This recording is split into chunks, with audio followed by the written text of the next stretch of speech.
who are in the audience, it never rains here. It never snows here. The weather is wonderful here. No, it's not like that. It occasionally does rain, but the weather in the fall is great. So I want to welcome everybody to the John F. Kennedy Jr. Forum. My name is Trey Grayson. I'm the director of the Institute of Politics. And in 1990, the fall of 1990, so 21 years ago, when I was a freshman, I made the trek down from Weld Hall because my proctor said, hey, you like politics, you ought to go do this, check out this IOP thing. So there was a forum early in the semester called Personal Perspectives on Politics with the 6 fall 1990 IOP fellows. I sat up in the bleachers on the second floor by myself and listened to the panelists talk about their lives, how they got interested in politics, the study groups that they were going to offer up that semester, and I got intrigued. So when I was finished, I walked down the stairwell, and I walked over to the IOP office and said, hello, I'd like to get more involved. And I met a student, class of 92, named Kim Harris. And Kim Harris actually happened to be the chair of what was called the Projects Committee, which is now called the Forum Committee. And she recruited me to join her committee. And I joined the committee and got really involved as an undergrad. And look at me now. I'm a director of the IOP. So I want to welcome all the freshmen and everybody else who's here. We've got a great group of fellows who are here with us this semester. Today what we're going to do is they're going to give brief introductions of themselves, talk a little bit about their study groups very briefly, and then we're going to dive in to the larger topic, which is the politics of polarization. And we want to have an interesting discussion. We talked a little bit about this yesterday over lunch, and I think we'll have a great discussion, and then we'll open it up for questions and answers. But I'm going to start, and I'm not going to introduce all of them at once. I'm going to introduce each of them. So to my immediate left is Christina Bellantoni, who's a politics editor for CQ Roll Call. And this is very hard for her because she can't tweet during this forum because of the cell coverage, and so she's really, her phone's right next to her though. But she's a great journalist and is really at the cutting edge of the intersection of all the ways that media is now getting out of the distribution stream. And so we're really excited to have you, Christina. And why don't you introduce yourself a little bit further? Thanks, Trey. Thanks, everyone, for being here. It's very exciting. I had not spent much time in this area at all, and we've been here about a week, and so getting adjusted, but having a great time. I'm Christina Bellantoni, and I will be leading a study group this fall. And I'll just tell you a little bit about that, and we'll sort of talk about our backgrounds, I'm sure. But I've been a journalist for now 13 years, and I'm most interested in politics, and so moved to Washington, D.C. in 2003 with the intention of I want to cover a presidential campaign. And so I worked for a newspaper that was considered to be on the far right, the Washington Times, sort of worked my way up and eventually was able to cover the 2008 presidential campaign. I covered the Democrats in that race. We had a little meeting with my editors around the table, and they said, well, who does everybody want to cover? And I was pretty low on the totem pole, so when I said I wanted to cover Barack Obama, everybody said, oh, that guy will never win, go ahead. And it ended up working out for me, and I covered all of the Democrats in that race and went with Obama and Hillary Clinton to 26 states and Europe, which was very exciting and probably the most relevant experience I have in this class, which will be looking at presidential campaigns through the lens of partisan media, because I spent all that time working for this newspaper that was considered to be on the right. And then after the campaign, I covered the White House for a blog called Talking Points Memo that is considered to be on the left. And so I've seen just a very unique perspective, I think, on both the left and the right, and sort of how it's all part of this swamp that is Washington. So I will talk about that. And one thing that I like to talk about a lot is not just Twitter, but all forms of what used to be called new media. Really, it's just communicating and social media. And I think that one thing that's very encouraging is that so many people take on politics in this way now. It's not new media anymore. It is the way things are. And I think that that's really good for democracy and for all of you, for sure. Thanks. So to Christina's left is Diane Casey-Landry. Diane recently retired from the American Bankers Association, where she was the Senior Executive Vice President and the Chief Operating Officer. And prior to that, she was also the CEO of America's Community Bankers, and she knows she's an expert on financial reform and was there over the last couple of years as Dodd-Frank, the meltdown, all that other stuff that happened, which we will not talk about, took place. And Diane, we're pleased to have you. Thanks, Trey. Yes, the financial meltdown. I'm absolutely delighted to be here to talk about how politics has affected banking. I can't believe to say that I've spent 32 years in the banking industry. got out of college and became a bank examiner, and then decided that before a crisis that occurred before most of you in this room were even born, in terms of the Ohio savings and loan crisis, that all the decisions were being called in Washington in 1985, and I decided I needed to move to Washington, so I did. And I got myself involved in trade associations and the politics, and ran a trade association for 8 years, merged with the American Bankers Association, which is the largest one representing all the banks in the country, basically in time for the financial crisis. So it was a good timing for the merger, probably, so we could work together. And then went into financial crisis, and all of you have lived through that, and the aftermath, and the ongoing financial crises that we're having today.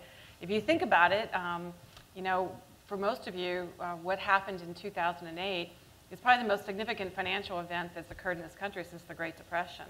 The amount of wealth that was lost, the amount of banks that were failing, the complete financial uncertainty that exists today.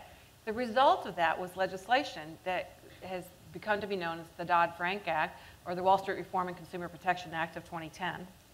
We like to have long names in Washington. And there's a lot of politics. Senator Dodd and Congressman Frank, the chairman of the respective committees, put together this legislation. It's very political. Today, we now have a Senate that is controlled by the Republicans, who want to be controlled by the Republicans, who are still trying to repeal the Banking Act, and the House, which is controlled by the Republicans. They've already introduced at least 12 pieces of legislation to either repeal or reform the Reform Act that was passed just a year ago. And you're all living this crisis. So I'm hoping to get into some of the things that happened, what causes a financial meltdown, and how we can get the politics of polarization that actually are affecting us going forward and having a financial system that really works. So hopefully we can have some fun discussions on that. Great. Thanks, Diane. To Diane's left is Ron Christie. Ron is an author, a pundit. You've probably seen him on TV occasionally. Served as a special assistant to President George W. Bush and a deputy assistant to Vice President Cheney during the first term of the Bush-Cheney administration. So it was kind of a unique position to work for both the president and the vice president, which is kind of unusual. And we're pleased to have you with us as well. Thanks, Trey, very much. Good evening, everybody. It's interesting for me, as one who has come from Palo Alto, California, a very liberal, very progressive part of the country, and to find myself having had the experience to work at some of the highest levels of government, working for conservative Republicans. And people always say, well, Ron, how the heck did you become a Republican, and how did you get involved in politics? And my course, my seminar study group that I'm going to work with you on this semester, it's called the Washington Ecosystem. And when I was a kid, my brother and I used to watch something on ABC called Schoolhouse Rock. Do you guys remember this? Where they have, I'm just a bill. Junction, what's your function? Yes. And I thought, oh, great. There's Bill, and he's introduced in one chamber, and now he's in another, and look, he's a law. But as I got older and as I started looking at the process, you realize it's a lot more complicated than that. And that's what I want to work with you and discuss with you and challenge you to think about is, who are the players in the Washington ecosystem? The lobbyists, the people who work in K Street and the so-called Gucci Gulch, what do they do and how do they influence the process? Now Trey called me a pundit, I would say political analyst. But sorry about that, sir. That's okay. But how do the media, how do writers like Christina, how do talk show hosts, how do people who use Twitter and social media impact the political process? And then also, looking at the way that members of Congress interact with their constituents and interact with various entities in this Washington ecosystem.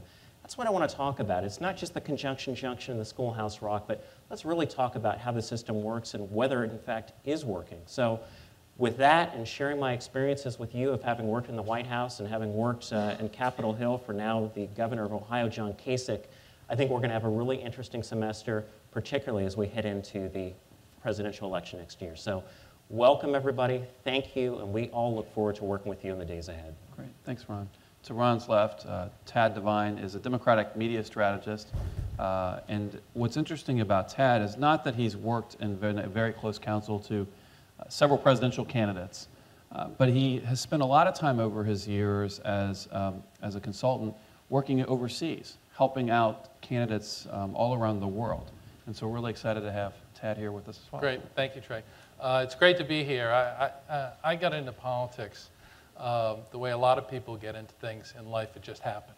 And I was a student at Suffolk University Law School, finishing up my first year there.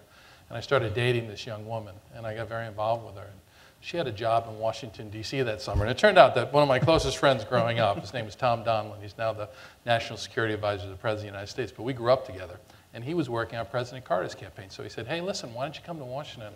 I'm hiring 14 people. You can be one of them. And it sounded like a great idea because this girl I was dating had a job in Washington. So 31 years later, I'm still working on political campaigns. And while I've done a lot of work here in the United States, had the privilege of working for Senator Kennedy in 1994 and in his Senate race against Mitt Romney. I've done a lot of Senate races, a lot of governor's races. I've also had the privilege of working on 10 winning campaigns for president or prime minister around the world. And the study group that I'm going to offer this year is going to look at those campaigns and also some other campaigns, hopefully, that I may not get a chance to work on, but my partners and other people, maybe some of you someday, might get a chance to work on to try to elect people as president, prime minister, and hopefully to bring invigorated democracy all across the world. Thanks. Thanks, Ted. To his left, which is the only time you'll see him to his left, Steve Grand. Steve is a Republican media strategist and campaign consultant who's also worked overseas in a lot of campaigns. But Steve, in the mid-1980s, was an undergraduate here at Harvard and was very active with the Student Advisory Committee. Was actually the chair, which we now call the president.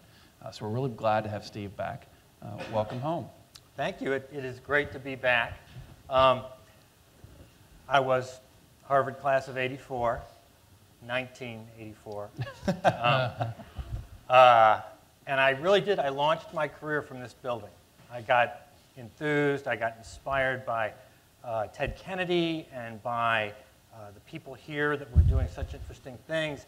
And basically, in a similar way, kind of fell into, and at the same time was just trying to figure out how to not go to law school or med school. And I just kept doing what was interesting to me. And you went to law school. I luckily didn't have to go there. You got a PhD, though, so. Exactly. That wasn't so. Anyway, we don't talk about that, the degrees in the real world too much. Anyway, so I grew up in St. Louis. I came here, went through this program. I was a history concentrator. I lived in Quincy House. And really just kept doing what was interesting and exciting. And I'm a Republican media strategist. I make those 30-second TV ads that everybody loves to look at and learn about politics from, where they get all the real information. I've worked for the likes of Karl Rove last cycle. I did a lot of work for American Crossroads, the Independent Expenditure Committee. I worked on the Harry Reid race, but luckily in the independent expenditure context, so I didn't have to work for the Republican directly. I was just working against Reid. I worked in the Kentucky race, again, not when Trey was there, but after I was no longer asked to continue running for the long after. Right? Nothing to hurt Trey. Trey was the voters in the primary. Yes. So I've been doing this a long time. I also do a lot of international work as well. And for my study group, I started thinking about the notion that over the years, when people out of college, especially Ivy League people out of college, have come to me looking for jobs or come to campaigns looking for jobs, and they say, oh, here I am, and here's my resume, and I say, great, welcome, you've got graduated. Now tell me why you'd be good to work in the campaign or why I should hire you to be a campaign consultant with me. And they'd say, well, you know, I graduated magna cum laude from Harvard with a degree in history. I'd say, great, that's awesome. Now tell me what you could do for the campaign. And they'd say, well, I graduated magna cum laude from Harvard with a degree in history. So I just felt like in looking back, I wanted to give a more hands-on perspective on campaigns. So my study group is going to really look from the inside out, hands-on. How do we make the decisions in the campaign? How do we make the plan? How do we do the research that creates the messaging?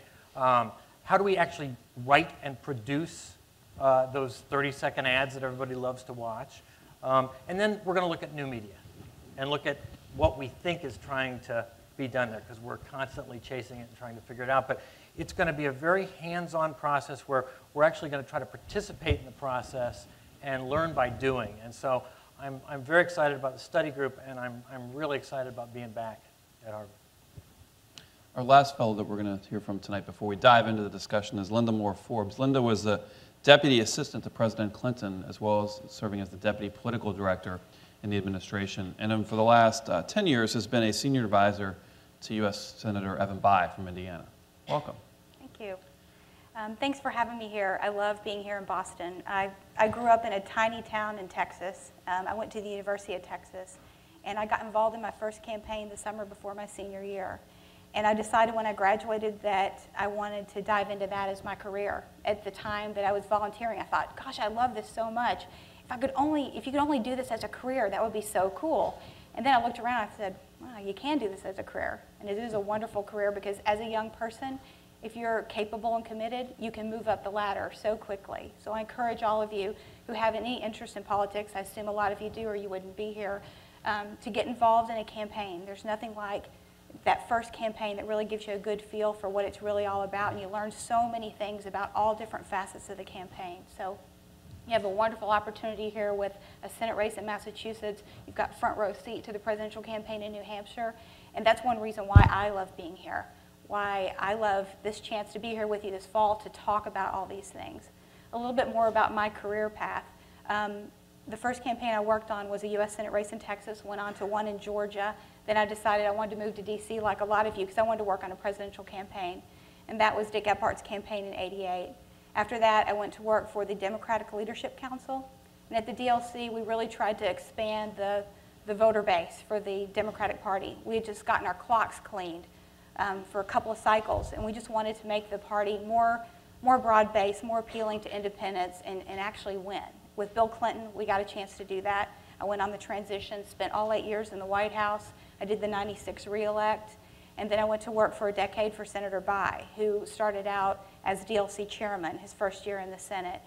So as you can tell, the DLC and the Democratic Leadership Council, that was a big part of my career, my ideology, a big part of what I base a lot of my politics in. So I'm looking forward to talking with you a lot about this in my study group. My study group is called the Divided States of America. It's about polarization. It's about the decline of moderates, of centrists in both parties, the Republicans and the Democrats. A lot of people like Evan Bayh, this last cycle in 2010, either retired or they were defeated.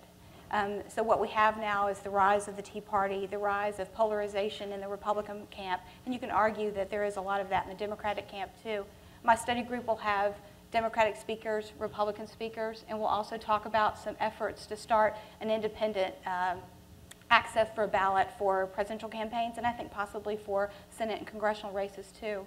I hope you'll all join me. I think it'll be a really fun study group.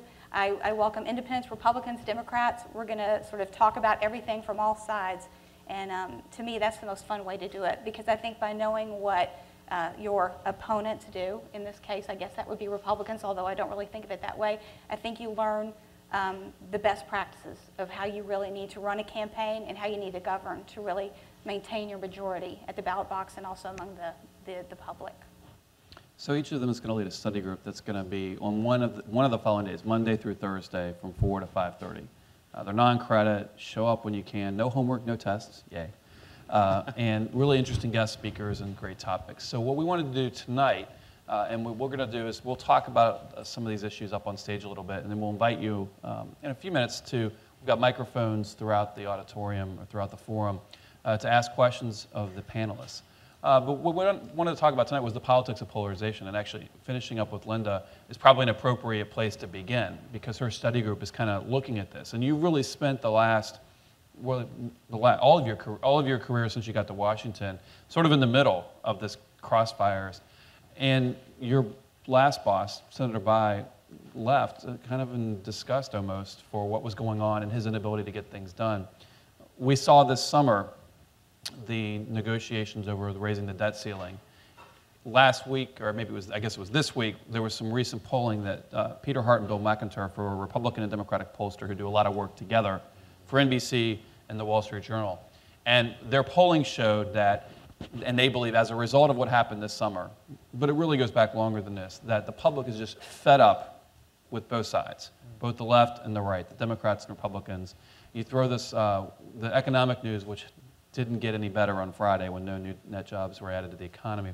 It's an interesting mixture as we head into a presidential cycle, a cycle where the Senate and the House are at play, and a lot of big issues are being wrestled with this country. And so maybe I'll begin with you, Linda, as somebody who was working with Senator Bayh, who's kind of in the middle here. Why did a guy like him feel like he had to leave? Because there wasn't a spot for him in Washington. And maybe what does that say about the direction we're headed over the next couple of years? Was he try to really grapple with these tough problems? Yeah, that's the tough part. We're going to have to find a way to deal with these issues. And right now, it looks pretty dire. You had people like Senator Bayh, and a lot of people in the House, too, who just felt that the party leadership really just wanted conformity. Just why can't you sort of be with the majority here? And these are people who have true differences in how they view issues and how they approach issues, and their constituencies do too. And so I think he and a lot of people in the center just really felt there was really no place for them to really function, because even working across the aisle with Republican members, not only was that not appreciated very much, but it also became harder and harder because there's a lot of pressure on the other side too, among Republicans, to not work with Democrats. And that's just not a way that a lot of them grew up in politics functioning. And so a lot of them who had been in it, especially like Senator Bayh, who had been in it for a long time as governor for 2 terms, senator for 2 terms, I think you just come to a point in your career where you're like, I don't really think I'm getting a lot done here. I really don't think I can really do a lot here. And so you sort of cede it to the next person who, hopefully, in this case, he supported a Democrat who he strongly backed and hoped would win his seat, but it didn't turn out that way. But I think a lot of them left in that sort of way. Ron, you worked on the Hill in the 90s as a staffer and then moved to the administration, and since then have worked in the private sector, but continued to be involved in Washington. How has it changed over the last 20 years since you were last a full-time Hill staffer? You know, Trey, I think the biggest detriment to what's gone on is that people don't know each other anymore. When I first started working on Capitol Hill, it was very common for members of Congress as well as their staffs to interact, to have a conversation. Obviously, you have your goals, you have your ideological points that you're trying to get through, but at the end of the day, you go out and you're friends, and you get to know each other as people and as individuals. When I worked for John Kasich, his best friend in the House of Representatives was Ron Dellums, who was a very liberal member of Congress from Berkeley, who's now the mayor of Berkeley, California. But they saw past their ideological differences, and they recognized each other as individuals and as people. Now, I think one of the biggest problems we have in Washington is that politics, the way that it's played now, it's we have to win and you have to lose. And by us winning and you losing means that we'll take whatever it takes to destroy you, to bring you down, and to take whatever it takes for us to win. So I think that's the biggest difference I've seen, Trey, from the Capitol Hill perspective, and particularly working in the White House, of these are our opponents. It's not like we're coming together to find bridges to solve mutual problems, but it's us and it's them, and we've got to win. And that's something that we've got to change in order for people to have more faith and more trust in their government. Christina, you've been covering politics for a while, and you've seen it firsthand. And one of the things that one big change certainly, and we can talk about whether this is a good or bad thing, has been the first was what's called the 24/7 news cycle, which was the rise of CNN, then later Fox and MSNBC. But now we have the internet, where everything's just instantaneous. Stories are written, facts are tweeted, things like that happen all so quickly. And there's a lot of pressure on people like you who cover what's going on to get the story first and hopefully right. But you've been able to watch all this. What is your take as an observer, as an impartial observer, of course, who's written a lot about this over the last couple of years, about kind of the situation we find ourselves in? Yeah, I mean, part of it is everybody might be covering the exact same story, but the news organization that has the most inflammatory headline or incendiary picture is the one that's going to get the web traffic off of that. And that's just one small example of how the press, I think, is responsible for that. But politicians play into it too. They're going to make more money. I mean, there are all kinds of statistics about an email from, let's say, I'll use Alan Grayson to pick on him. He's a former no relation. former congressman my cousin, right? from Florida, very liberal Democrat who uses very incendiary rhetoric, and he raised a lot of money. He lost his seat. He's now going to run again for Congress, but he has click-through rates on his emails that show when he says something like, Karl Rove sucks, not to pick on Rove, but more people are going to open that than if he says, please send me money, or, in need of help. It's unfortunate, but that's the way it works. And I think a good example of this recently was this fight over hurricane funding and earthquake funding, because this is the sort of thing that Congress used to always they would understand, there's some destruction in local communities, the governors are asking for it, the members of Congress are asking for funds, and we just sort of figure out a way to pay for this. But it's already become a huge fight, both on the presidential level. You saw some of Rick Perry's opponents suggesting that maybe he hadn't paid enough attention to these fires that had just happened in Austin. Or you saw Eric Cantor getting targeted by the Democratic Congressional Campaign Committee saying, well, Eric Cantor suggests you need to find cuts to be able to pay for this disaster funding. Do the Republican governors agree with them? And it's all very scary and designed to make the American people be afraid of what might happen if you vote for that opponent or the other guy. And I think it has really decreased our level of discourse and the amount of information people really know about what's actually happening. And then structurally, part of the reason that they're not out there having drinks after work is because everyone's raising money. It's a 24/7 news cycle that you then have to take 24/7 fundraisers, and those are going to be GOP fundraisers or Democratic fundraisers, so you're not able to really interact with your colleagues in an impartial way, and I think state houses do it right. I covered the Virginia State House for several years, and they're not allowed to fundraise while they're in session. They have a short session. They do it for 3 months or 5 months, depending on which year it is, and they all get along, and they all sit on the floor of the State House to get something done for the entire duration of when they're there. You never see that in Congress. I mean, that's sort of the great myth of Congress. You can go and hear someone giving a speech, but they're actually giving it to an empty chamber, and I think that's all just representative of the polarization and the decline of discourse. Diane, you've been involved with banking associations for a while, and thinking back to the 1990s when Glass-Steagall was repealed, that was done in a bipartisan manner. More recently, the parties have a great divide on the solution to what happened in 2008 and 2007 with our financial markets. And I think one of the things that maybe I could ask you to touch on a little bit is we have these great problems. Everybody kind of agrees on that. But our solutions are very divergent. And so oftentimes finding the bipartisan solution is difficult. And I think maybe if you want to comment about your experience having observed and been at ground zero in one of the more partisan battles of late, where there really was a fundamental difference of opinion on how to get this done and the approaches that were taken given the politics. When you think about banking, Trey, you just hit on it, or financial policy, it's not supposed to be Democratic or Republican. You want a sound financial system with good policy. When I came to Washington in 1985, at that point in time, many years ago, the members of Congress still talked to one another. I mean, the Republicans and the Democrats, and the Banking Committee was one of the committees, particularly in the House, where they got along very well. It was not considered a partisan committee at all. You had Republicans, you had Democrats, but the legislation that went through. And I look, forgetting the Glass-Steagall repeal, which was in 1999, you can go back to the savings and loan crises and the crises we had in the late 80s and the early 90s. We had the Financial Institutions Reform, Recovery and Enforcement Act of 1989, the FDIC Improvement Act of 1991, but those were extraordinarily bipartisan. The committee came together in both the House and the Senate, and they passed legislation that was complicated, but at the same time it one that they worked with the industry and they worked together to fix a very serious crisis.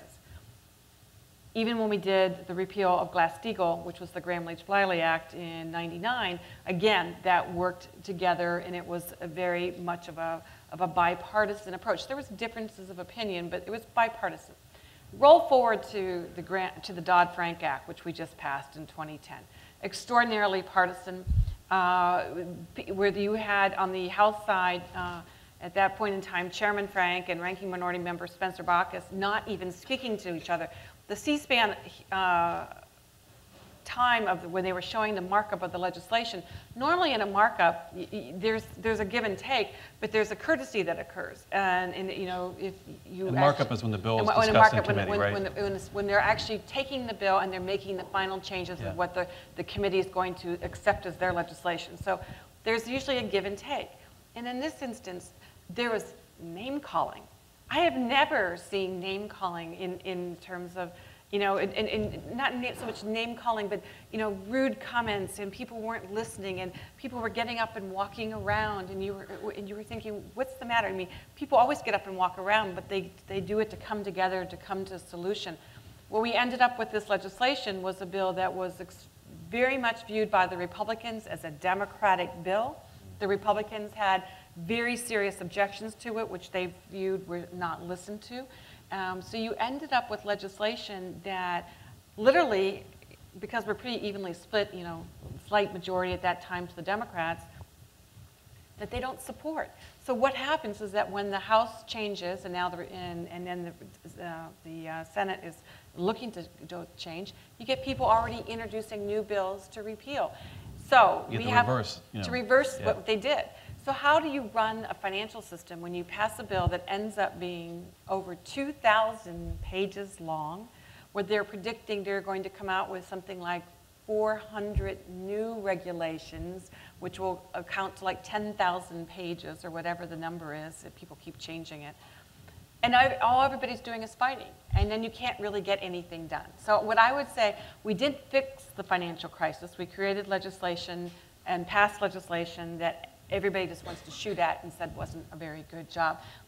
And all of us, all of you in this room, are going to lose from that, because the whole point is we want a safe and sound financial system. And that's what our study group, my study group, is going to talk about, is just like, how do we get sound financial policy, and what do we do when we get bills like this? You know, healthcare also did that, but I'll just stick to the banking front.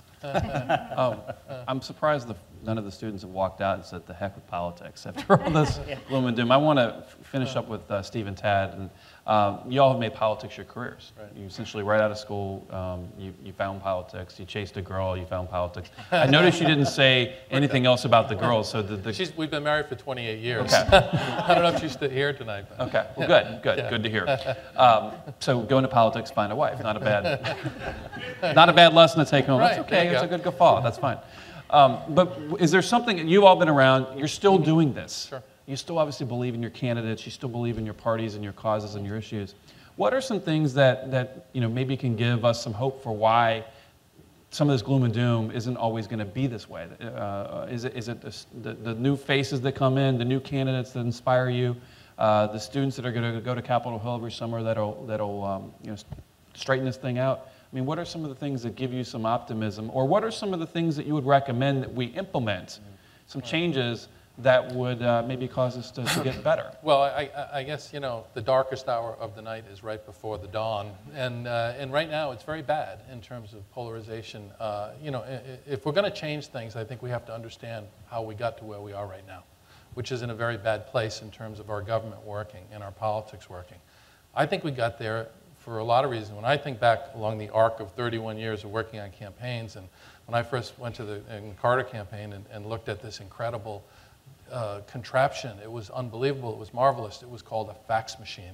And we could send pieces of paper to other people across the country, and it was wonderful. And you know, 4 years later, I worked for Mondale, and the campaign would stop at 6:30 at night. We'd all go watch the 3 television sets that had all the news in the nation on at once. It's so different now. The technology is so different now. And that technology, I think, whether it's this news cycle, and by the way, part of the news cycle is that if you want coverage in the media, you must have conflict. Okay, coverage equals conflict, and you know, conflict equals coverage, and you've got to sort of generate that. And the other technologies that, I mean, for example, redistricting now, which leads, you know, to a system where the districts are so different than they used to be, not so competitive. The technology has given us the ability to go in down to the street level and figure out who should be in what district. You know, and when all those things happen, and then you have a system which is driven by money. And I read in the New York Times today that Governor Perry apparently is setting up an independent expenditure is going to raise $55 million.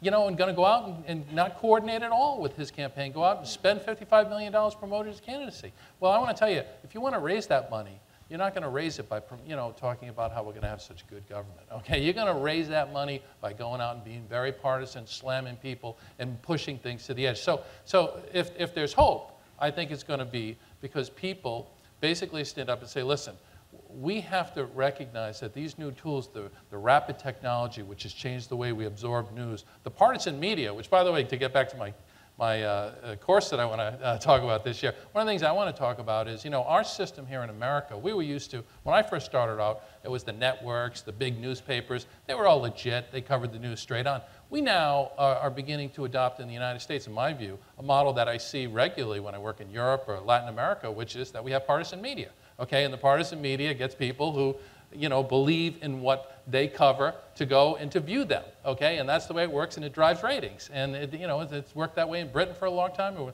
Latin America, people own newspapers, they own television stations. That's the way the media works. And we're starting to get that in America today. And that is contributing, I think, enormously to the partisan divide. So how do we stop it? We stop it by first recognizing all those things that are happening, and then by doing something about it. And I think there's something that we'll do about it. And I've worked for many years for independent candidates. I worked for Bernie Sanders in Vermont. I did Link Chafee's campaign for governor last year. He's an only independent governor in America. We almost won an independent race in Maine with Elliott Cutler, someone who I've known for many years as well. I think the way you stop it is when you basically say to both parties, listen, we're not playing anymore, okay? We're going to have people who are going to stand up outside the political system, and they're going to win election. That's how you stop it. That's the only way to stop it. And hopefully, I'm happy to be part of that as long as the independent is somebody I believe in, and I agree with in terms of their agenda. Steve. I think the independent gives us hope. I think it all comes back to this notion that at some point, regular old people are going to just have to finally have had it. They're just going to finally say, this is absolutely enough. I can't tell you how many times we wake up the day after the elections, especially in some of these primaries, and we get a very hardcore right-winger winning. Nevada is a great example. Sharon Angle wins that primary. We would have probably won that seat back from Harry Reid, the majority leader, if they hadn't had such a radical right-winger win the primary. And all the moderates wake up the next day and they go, oh gosh, we forgot to vote yesterday. We were at the country club, we were whatever, we just didn't, it was golfing, I forgot. Well, at some point, I think those voters are going to really have to finally wake up and say, it has gotten so bad, and it is affecting me. It really is affecting me personally now. My 401k is gone. I don't have a job. I don't have health insurance. And all these issues that start to really hit that mushy middle that doesn't watch CNN every day, that barely pays attention, that probably gets out and votes. Those are the people who are going to have to finally wake up and say, we got to have a better approach. The other little suggestion I had, if I were waving my magic wand, is we don't have it at the federal level, but I think term limits are horrible. And we have them in a lot of states. What happens with term limits? Everybody thought, oh, term limits, great. We'll get people out and get new blood in there, and that'll be great. People won't get jaded. The opposite happens. These state legislators get elected, and they know 8 years from the day they start serving, they're out. So they don't have to get along. They don't have to say, oh, I'm going to be serving with this guy for the next 20 years. We're going to start drinking together, and we're going to work it out, and we're going to be able to figure out how to make compromises. Instead, they come in, and they slash and burn, and they say, I don't care what happens, because in 8 years, I'm going to jump to the next thing. So I don't have any reason to try to make this relationship work. And a lot of these guys end up running at the next level and have that mentality. And they start in these state legislatures and move on to the federal level. So I think that would help. The other thing is the money is a big issue. And I have it's a conflict because I have 2 kids. I want to go to college. And they don't give fellows free college tuition for our kids, unfortunately. But, there's so much money. And these independent expenditures, which again, this Rove deal last time, there's a lot of other groups. There's a lot of money running around out there. I think at some point they're going to have to figure out a way. They'll never stop speech, I don't think, in this country. But I think at some point they're going to have to at least disclose who is paying for the speech. And I think, as much as that partially pains me to say, I think, because it's harder to raise the money that way, but I think at some point, if you want the system to work better, they've got to disclose who's actually paying for those ads, which they can do in these expenditures. Christina wanted to. Well, one thing, I guess, on the hope you know, the good side of what could be good ahead is technology really does give people the tools to organize. And I know, you know, I sound like a, you know, Obama campaign organizer when I say that, but it's not just him. I mean, organizing around technology is something that is so powerful, and you have seen at multiple levels, particularly with the Tea Party. You know, a lot of people may not agree with their political philosophy, but they were able to use, you know, social media, their own video, showing up at events and connecting in a way, you know, with people that had like interests that they had never met before. And that is very, very powerful. And I think that that leads to social change in whatever direction. I also think that there often are corrections. You've seen, you know, I'll use particularly members of Congress. You're seeing a lot of Tea Party members of Congress that sort of had that idea, I'm gonna come in and slash and burn, I'll just be in here a few years. You know, there are a lot of Tea Party members who were elected who didn't necessarily have political experience or even legislative experience. If their constituents feel that they are not getting served by them, they will boot them out. I mean, that does happen, and I think that you've seen some members really correcting a little bit on the Republican side when they saw that their constituents weren't happy, and they're becoming better members of Congress for their constituents, regardless of their political philosophy. So that's another hopeful element of that. Linda. Right. I was going to also talk a little bit about, for a second, on things that you guys touched on. Two process kind of things that could happen too is redistricting reform. There could be a movement all across the country to change the way we do districts. Over time, they've become more and more and more partisan, so that you get these hardcore right-wing Republican districts and you get these really hardcore left-wing, you know, liberal districts, and really nothing in the middle. Which is another reason why we've had such a decline of the middle in the Congress. So I think that if we have a broad-based, you know, public outcry for redistricting reform, so that there are more seats that are like they used to be a long time ago, unfortunately, where you really have to speak to both audiences. You really have to get the Republicans, the Democrats, and the Independents all supporting you to win that seat. I think that would be one thing.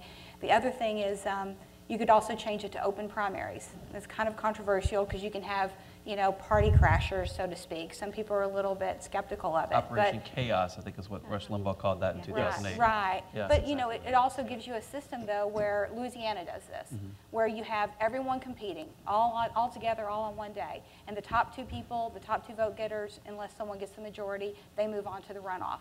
And that's another, I think, process system that could really change the way our members of Congress and senators are elected. California just passed a variation of that. And it's already, you know, paying off. And you just saw this California special election where you had sort of an unusual candidate come in and place second, and he didn't end up winning in the runoff, but he did that with his own messaging. Yeah, we in California, I live in Berkeley. I'm the only Republican that lives in Berkeley, California. And the wingers were incensed when this thing passed because they realized very quickly that all of a sudden now it is going to push people to the middle, and we're going to have these elections where you're not breaking out the Republicans, breaking out the Democrats, and putting forth. I mean, this cycle, I've done an ad already this cycle, defending Orrin Hatch for not being conservative enough. I mean, something is wrong with the world if I'm having to defend Orrin Hatch for not being conservative I think one thing to note as you're watching the New Hampshire primary is that New Hampshire has an open presidential primary in the sense that independents can vote. And since President Obama at this point doesn't have a substantive primary challenger, a lot of these independent voters could vote in this primary, and it'll be interesting to see how Republican candidates navigate an Iowa caucus system which is more closed, is more likely to be conservative, and the same with South Carolina with a more open primary in New Hampshire. Anybody else have anything before any other positive reforms before we open it up to questions from the audience and bring them into the discussion? Okay. Well, what is our tradition here at the IOP and the John F. Kennedy Jr. Forum is we want the audience to be part of these discussions. So whether it's a panel discussion or a head of state, every speaker has to agree to take questions from the audience. So we want to now invite all of you, not all of you, that would take too long, many of you, as many as we can fit into the time slot, to ask a question. Now, we do have a couple of rules here about questions. It's Harvard, so we have a definition. A question one ends in a question mark and contains a question. It does not contain a speech with a comma that at the end says, do you agree? It is a real question. We also would like for you to identify yourselves and your affiliation, maybe a student or a grad student or just a member of the community. There's a microphone here, and there's also two more up on the in the boxes on the stairwell on the way up. And we're just going to go in order. We'll start over here. We're just going to go try to get through as many questions as we can. And if you want to pose it to a particular panelist, that's fine, or otherwise they can let them all have at it. Sure. Hello. Thanks for the panel for your very interesting backgrounds. My name's Joel. I'm a graduate student here at the Kennedy School. But what I am a bit perplexed about is all of you in your own way have very much contributed to the politics of polarization, to the politics of fear, very much so, just reading through your bios. And it's fine to come here to Boston and to Harvard and to say, yeah, it's really bad what those guys are doing. And specifically, I was struck by your contribution, Diane, as you know, one of the heads of the banking lobby, about how you picked the one piece of legislation where I'm sure your membership probably funded a lot of those congressional figures with tremendous pressure and probably funded opponents of them if they disagreed with you. So my question is, while you're here at Kennedy, if this is something that motivates you, what will you take back in your careers to stop the politics of polarization? I think that's a very good question. Won't take personal responsibility for everything, but in a trade association, you do end up backing both, actually both sides. Interestingly, we had members that were Democrats as well as Republicans. Believe it or not, there are bankers that are Democrats and good Democrats, and you also have to back who's in power. So your PAC does give contributions. But I would say that one of the things in a trade association, because you are representing broadly and you're advocating or lobbying, the new word for lobbying we're saying is advocating. Strategic advocating. But the fact is that we had dialogues with both the Republicans as well as the Democrats. And from the banking industry's perspective, probably the best friend we had with respect to the Dodd-Frank legislation was Barney Frank. Barney Frank understood the industry. He understood what was going on. And if anything, I'd say the industry worked itself very, very closely with Congressman Frank. The problem we had with Dodd-Frank was that the members themselves on both the Senate and the House weren't talking to each other. So Senator Dodd and Senator Shelby, they had these negotiations and special committees, and those broke down. They had special groups that were working together. That didn't work. So we were trying to have conversations. They actually blocked all the lobbyists from going in and having conversations on the Senate. On the House side, Congressman Frank, at that point Chairman Frank, he kind of rules with an iron fist. So he got what he wanted through. But he did listen, and he understood the industry, and you could go into him with a concern. When I take back your one question very personally, I think it is important to have dialogue with both. And one of the things that I firmly believe is I'm much more of an independent myself. I have actually personally voted for Obama. I've also voted for Bush. I mean, so you can definitely say I split myself. I am an independent. I vote for whoever I think is best. I don't think trade associations, people who represent in industries, should take a Republican or a Democratic leaning. I think our job is to represent our industry.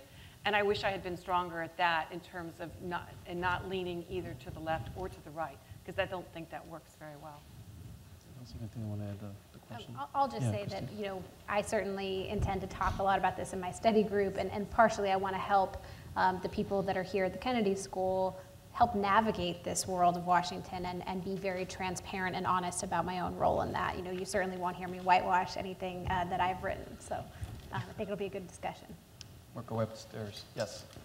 Hi, I'm Alex Fescu. I'm a junior at the college, and this question is for Ms. Casey-Landry, but anyone else who's willing to answer it as well. You could certainly characterize. Sorry. Go ahead. Sorry. You could certainly characterize these last 3 years as ones of great economic uncertainty, starting with subprime mortgages in the United States, and then now the European debt crisis. I was curious how much you thought that the current regulatory uncertainty has been impacting the United States economy, and if so, what commitment does government have to clarity and continuity in policy from one administration to the next, or from one policy side to the next, in regards to nonpartisan issues such as financial policy? That is absolutely excellent question, and you also hit on something that I feel very strongly about. One of the challenges we have right now with this administration has been the failure to put forth nominees. And then when they have put through nominees for key positions on banking policy and financial policy, the Senate has failed to confirm them. And I think that is actually a travesty when you really look at what's happening. You need qualified people, and if you think about it, if you're running the Federal Deposit Insurance Corporation, or you're the controller of the currency, or you're running the agency that oversees Fannie and Freddie, you really need to be able to have qualified people, and it's not whether you're a Republican or you're a Democrat, it's whether or not you understand the industry. And we have really had a lack of people being able to get confirmed, or much less nominated, and that's proven to be a real problem. And I think that right now, Dodd-Frank and the passage of that legislation, and the fact that we don't have people confirmed in positions, and the fact that the regulations are still being written, has contributed to tremendous uncertainty in the markets, and people just don't know what to do. And I will tell you, most banks, whether you're a commercial bank or an investment bank, they don't want to go out there and just do something that they're going to cause a violation. So you need certainty, you need to know it, and you need to have it be transparent. And right now, we don't have that. Right. Let me pick up on Diane's point, because I think it's very, very well spoken. One of the things that I think all of us in this panel would agree with, that one of the most noble professions that you can do and undertake is a career in public service. And public service is serving your constituents, serving your neighbors, and also serving your state or your country. And one of the things that I found in the Bush White House is that we set forth a number of very qualified nominees that agreed to be nominated for positions, and they were either blocked for their nomination, or what you would have is good people, would go into the hearings, and it would turn into a personal attack on their character or their reputation. And so now what you found, that Diane so ably noted, is that you have people who say, you know what, I want to serve my country, but it's not worth it for me. I don't want to put my family through this. I don't want to put myself through this. I don't want to be made to look bad on national television or in front of my peers. So the result is you're looking at banking regulations, or you're looking at so many of the other fields that the government has responsibility for regulating, is that you have so many vacancies because people don't want to put themselves through the process. And that's one of the things I think that we can do, regardless of the field of regulatory scope and power, that we can all try to strive to change, is let's take the politics of personal destruction out of it and get good people back into public service, because it's not a Republican thing or a Democratic thing, but you're serving your country. And just one other quick point on how quickly it happens now, too. I'm just amazed, and I hope if we switch the people out, maybe it won't be like this. But I mean, Paul Ryan, who we elected, 14 years ago, an amazing brand, an amazing guy, really smart, skyrocketing, and they put his name on the budget, or he does. I mean, it was his work. He's a really smart guy. He's a client of mine. And overnight, he became vilified, at least by certain sectors. I mean, just overnight. And so there's got to be some way to slow down the notion that we know it's going to be a negative response before they say anything, just depending on what party label they have. And so it's hard in any area, I think. So we'll go over here. Thank you very much. My name is Sitza Goffard. I'm a freshman here at Harvard College. We all seem to agree here that this trend of polarization is really hurting politics, political progress in Washington. However, as you know, there are a lot of people out there, a lot of voters, who see this in a completely opposite light, who see this as politicians who are refusing to back down, who stick to their principles. Since many of you have worked on political campaigns, what's your perspective on this? How do you suggest a politician should tell their constituents, these are my principles, but you know what, I'm not going to stick to them? Great question. Anybody want to take a stab? Yes. The first thing I would say is that most of these politicians that walk in with this mandate, it's been a long time since I've seen someone win with 100% of the vote. Really long time.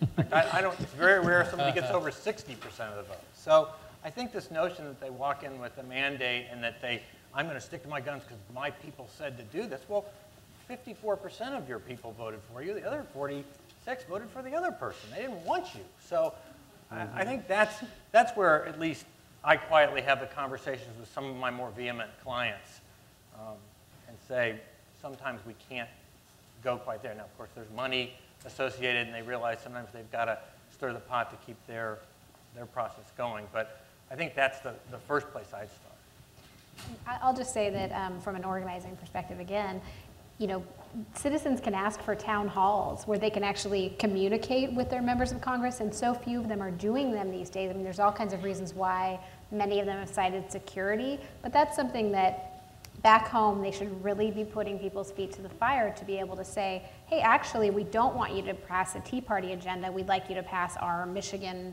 you know, 2nd Congressional District agenda. And so it's asking for that face time and for communicating with the congressman. You know, Tad and then Linda. Yeah, I think voters today are so desperate for their government to do something that they'd be more than willing to let the leaders that they elected compromise with the other side to achieve things. And we saw that, for example, I mean, listen, you know, I don't personally think that it was good in terms of policy that President Obama didn't let the Bush tax cuts for the wealthy expire. I think that's a very good way to take on the deficit, and it's a real problem. I think that economic strategy was proven to be correct in the 90s when it was practiced by Bill Clinton.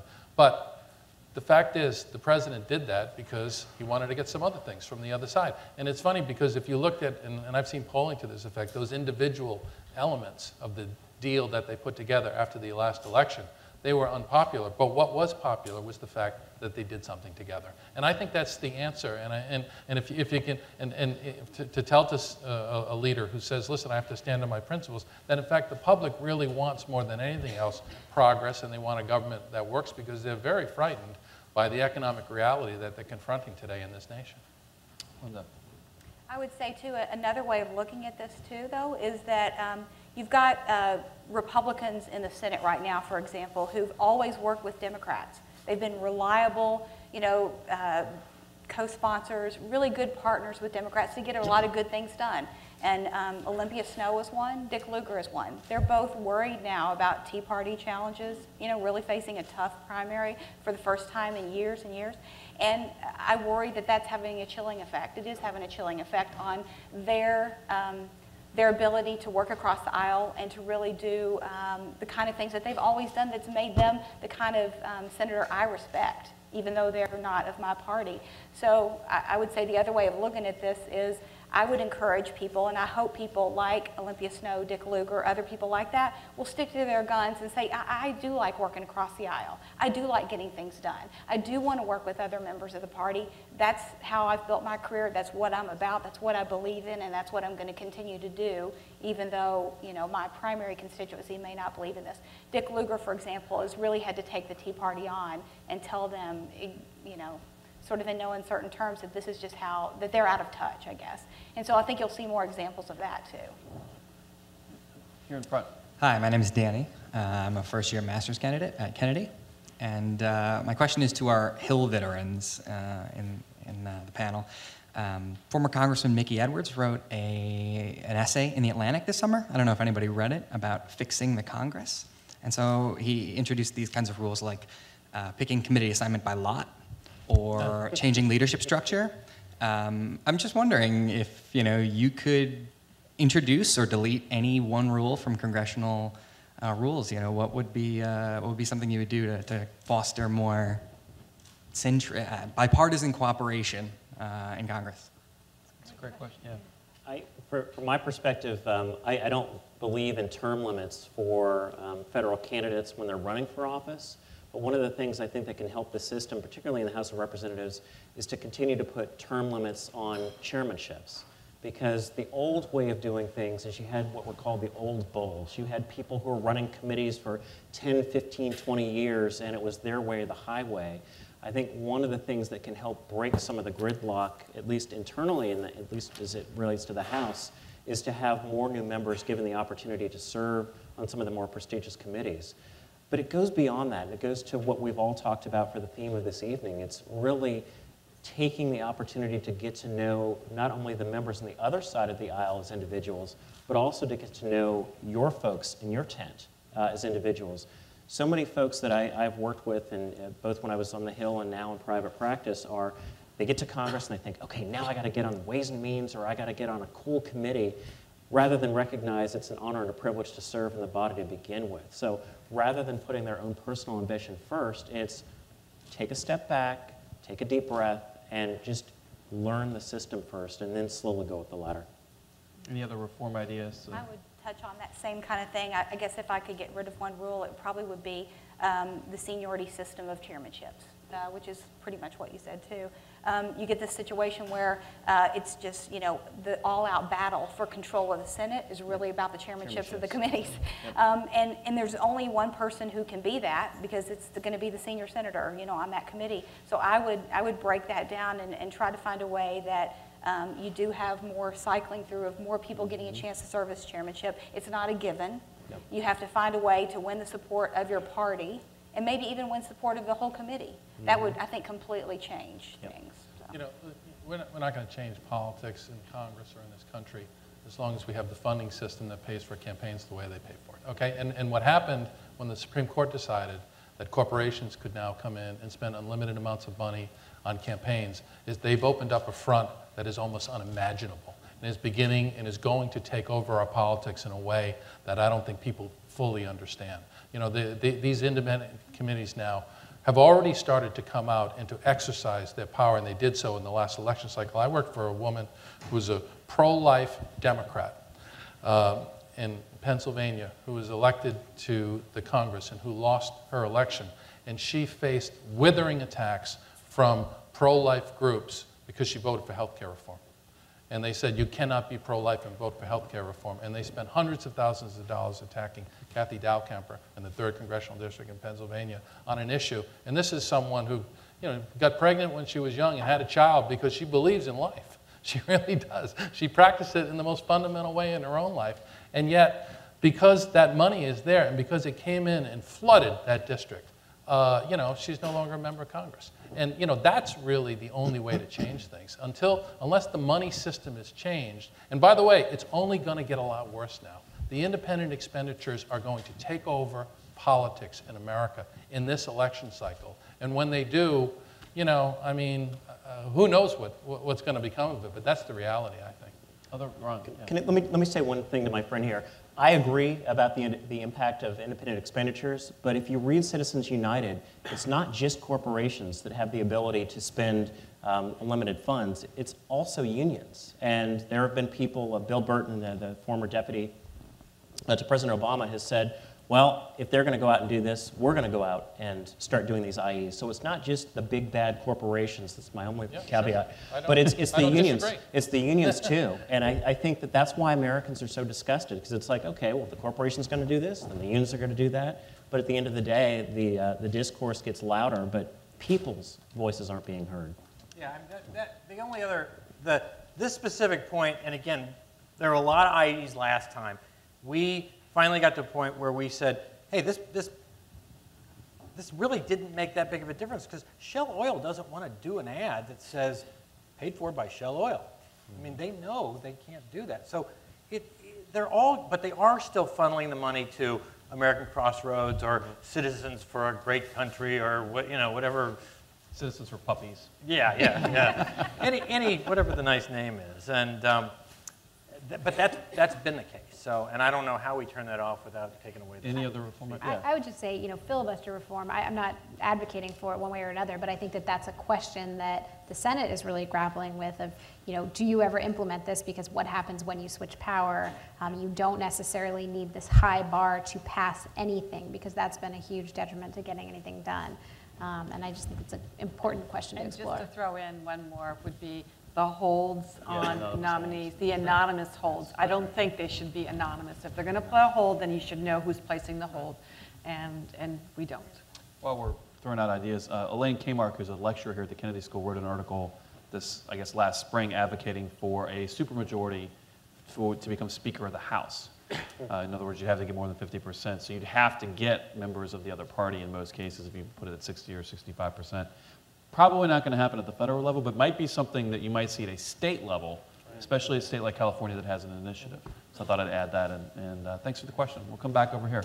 I'm Madison. I'm a freshman here at the college, and I just had a question. You know, we're talking about all this polarization of politics, and it seems we elected a president that at least sort of ran on the campaign that he was going to work across the aisle, and sort of if you guys had any opinions on like if how the dynamics of that election went and how that went along with the general trend, and if there was something a difference between maybe the presidential election dynamics and state representatives, or sort of what led to that dynamic, even though the general trend is polarization of politics? Great question. I'm happy to take that one to start off with. One thing I think that Obama's message really was about defeating Hillary Clinton and trying to become this foil to what Bill Clinton had done, and he always talked about the politics of polarization, the politics of getting something past 50+1. But that was all, we learned it was demagoguery and rhetoric. And once he came in and realized, wow, I have this huge majority and I have to build coalitions, he didn't actually know how to navigate that. He wasn't as skilled as the Clinton team had been at working with Congress and working with the opposite party. And then the other part of this is that these staffers that worked for the Obama campaign, they weren't the sort of Washington insiders that had been so used to seeing the way Congress functioned. I mean, this was a very core group of people in Washington that knew how to get things done. A lot of these people were from outside of Washington, and they came in and they were completely shell-shocked about how do you actually pass something. They were taken aback by some of the things the Republicans were doing, even in the minority. And I think that just, they were unprepared for it. So can he recapture that in this election is a huge question, and I think it's a really interesting one because I think the American people have the tools, and they've seen through technology, wait, I've heard this speech before. I heard you say you would repeal tax breaks for millionaires 4 years ago. I'm not going to necessarily believe you again. And we talked a little bit about this in one of our discussions earlier today about the youth vote and sort of will young people come back for Barack Obama if they've lost sort of that feeling that he represented what they really wanted to see? So I don't have an answer, but it's an interesting question. Yeah, I will say too, just being there during the Clinton White House years, the first 2 years, really rough. Okay, because we had a lot of people too who hadn't been in DC, who'd just been in Little Rock or whatever, didn't really know how it would work with the Congress. And you had a lot of members of Congress, especially among the Democrats, who had a lot of pent-up demands from the 12 years of Republican presidency. Exactly. Yeah. And honestly, the majority of the Democrats in the House and the Senate didn't support Bill Clinton anyway. So they weren't really a part of his brand of politics. So it was pretty hard. The first 2 years, it was really all about, this isn't something I agreed with, but there was a lot of sort of just throwing in with the congressional crowd, throwing in with the Democratic leadership in the House and Senate. Then we lost the House. And then we sort of got to recalibrate. He got to sort of be the kind of president that he was as governor and got to govern that way. And so it went pretty well. But this was before the 24/7 news cycle and the no privacy and the not quite the go out and knock the other guy's heads in, and that's what we're all here to do. It was a different kind of place then. So I think the Obama team has had it a lot harder. And the public seems to want this. You think, those of you who are freshmen won't really remember this, but in the 2000 presidential election, one of the things that then Governor Bush advocated is, look, I was a governor of a state and I had to work across party aisles to get stuff done. And he called himself a reformer who got results. And part of his rationale of his candidacy, both in the primary and the general, was that he could work across party lines. And then when he got into office, it was different, I think similar to what President Obama has experienced. And he wasn't prepared for the fact that in Texas they'd go out and they could all bond over a UT or an Aggie football game. And it didn't matter about politics, and Washington was just a different place. And so that reality that confronts these presidential candidates when they become the president changes things. And I guess we'd be neglect not to mention Teddy Kennedy, who really was at so many of these big bipartisan measures had his name on it. He was the guy that was working with whoever it was, whether it was John Boehner, then just a member of Congress on No Child Left Behind or some other things. I mean, this was the guy that forged the coalitions, and those members of Congress are really few and far between now. I mean, things we've talked about. Yeah, Ron. Let me say one last thing for being one of the partisan Republicans up here. I say with great admiration that the way that Senator Obama ran on the platform of hope and change was brilliant. Because hope and change can mean everything, and hope and change could mean nothing. You had the progressives who thought he was going to come in and have a very ambitious agenda and spend a lot more money on infrastructure and roads. You had a lot of the moderates who believed, oh, he's actually a moderate. He's really not much of a left-winger. He's going to try to cut spending, and he's going to try to govern from the center. And then you had a number of Republicans who had had Bush fatigue and who had had fatigue with the Republican sort of party establishment. And everybody projected their own image of what they thought President Obama was going to be as a leader, as a president, and one who was going to sort of fulfill their dreams. And I think as we've sort of watched no one's really happy because he spends too much, he doesn't spend enough, so et cetera. So I think that's one of the difficulties that President Obama is going to have as he goes in this next election cycle of how to recapture some of the magic when everybody projected everything and nothing on him, and now he's been defined by his policies and his successes as well as his defeats. Well, and on that point, this is Harvard, and everything's supposed to be very intellectual and complicated, but really, some of these elections are just very simple. Things are not going well. He's been there for 4 years. The public is impatient, and I think it's going to be hard. And of course, the other simple explanation is it takes somebody to beat somebody. And there's a debate at 8 o'clock tonight that we might get to see some of the folks who are trying to be that somebody. Up here. Okay, thank you. Hi, my name is Benjamin, and I'm a freshman at Harvard College.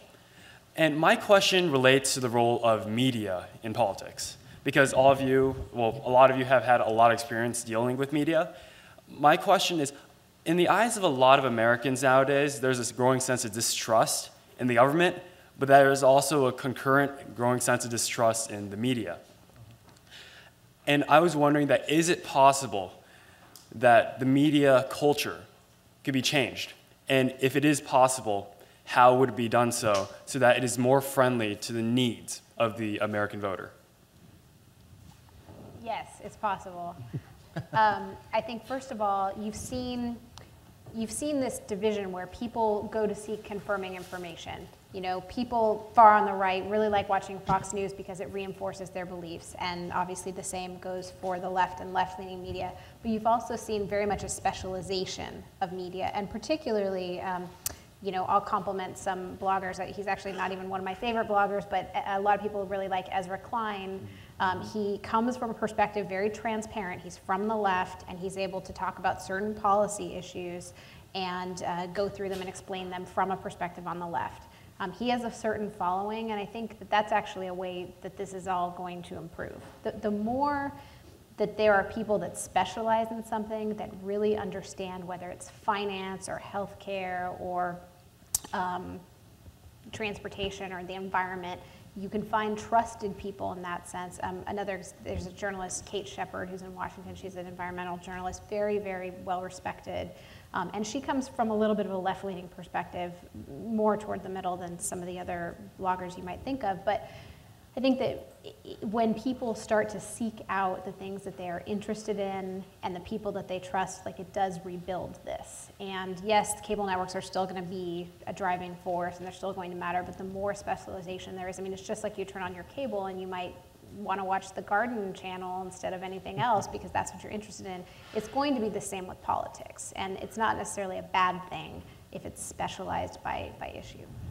I would, in fact, take that a step further and say that the internet and the ability to literally get out there and get everybody one at a time at whatever it is they're interested in will really allow us to potentially get away from just CNN, Fox, MSNBC, where, again, the mushy middle doesn't watch that. Regular voters don't watch those shows, but they do go to the Garden internet site, and maybe somehow the political discourse gets through there just enough that somebody who cares about gardening can hear something about politics that touches them and that they care about and makes them vote. And I think I'd encourage, for those who are frustrated often about, reach out to these sites. Go, yes. If you're conservative, you ought to read Ezra Klein to get a smart, intelligent, liberal point of view. And there's similar counterparts on the right. We're running out of time, so unfortunately, we only got time for one more question. For the rest of you who have questions, there is actually going to be a little reception after the end of this program for a chance to interact with the fellows. They're going to be here all semester. You're all, I know, going to sign up for their study groups. So don't feel like this is the only opportunity you've got to ask questions. And I just want to say I'm so excited that so many freshmen are asking questions. So I'll let you have the last question. Hi, my name is Dakota. I'm a freshman at the college. I didn't set that up, Dakota, but thank you. And I'm just curious as to how those of you that have worked abroad in international elections, has the international community in terms of elections grown in polarization in conjunction with United States political polarization? And do you see the polarization of United States politics directly impacting international elections? Yeah. First, there's some important differences because, we have a system of government here with a legislative branch, a judicial branch, an executive branch, and, our Constitution makes them co-equals. And when you work in other countries, with the parliamentary systems, for example, and you elect a parliamentary majority, I mean, when the budget comes in, that's the budget, okay? Unless the government's going to fall, it holds together. But the other factors that are accelerating polarization in politics, particularly the technology, because the internet and all these other means and the continuous news coverage and everything, it is affecting and it is making the politics, at least in countries that I've worked in, similar in many ways to the problems that we're having in ours. I think the big differences are, first of all, money. That they have a completely different system. A lot of other countries have a completely different system of raising and spending money on elections. And it is very, very fundamentally different than the system that we have. And I think it keeps in check many of those, impulses that otherwise would have, taken over their politics the way they're taking over the politics in our country today. Steve, you want to add? I guess the other thing, oftentimes when I'm brought in these other countries, and I did the Tudjman election in Croatia, I did Mečiar in Slovakia, I worked in South Africa, I've done a lot of work in the Netherlands. They brought us in as Americans to say, how can we utilize your tricks of the trade? And so I agree with Tad a bit there that some of the media specifically, I think some of the rhetoric in a place like the Netherlands that used to just be so calm, now you're more and more you're seeing it spread out to the sides a little bit, and that's kind of scary. And I think it's because of the media. Well, great. Well, I appreciate all the great questions and the audience participation. I have two final announcements before I let you go and before we thank our panelists. The first is on Friday, so in a couple of days at 2 p.m., we're going to have an open house at the IOP. It will give you students, undergraduate students, a chance to learn more about the IOP. The fellows are going to be there. All the IOP staff and student leaders are going to be there to talk about the different activities. So please attend. Please share the word with your roommates and dorm mates who might be interested. Also, next Friday, so 2 Fridays from now, at 4 p.m., we're going to have several of the former directors, my predecessors. We're going to have another discussion similar to this about civility. So former IOP Director Jim Leach, who was a member of Congress for many years from Iowa and now runs the National Endowment for Humanities, he will be here. Dan Glickman, Phil Sharp, Jean Shaheen, who's now a senator from New Hampshire, can't physically be here, but through the magic of technology, we're going to beam her in, and she's going to bring greetings. And a few other folks. It's going to be kind of an IOP reunion, so to speak, but we want to invite everybody to come. It'll be 4 o'clock on Friday. So again, thank you all very much. Thanks to the panelists. Please join me in thanking them for their insightful comments. And good evening.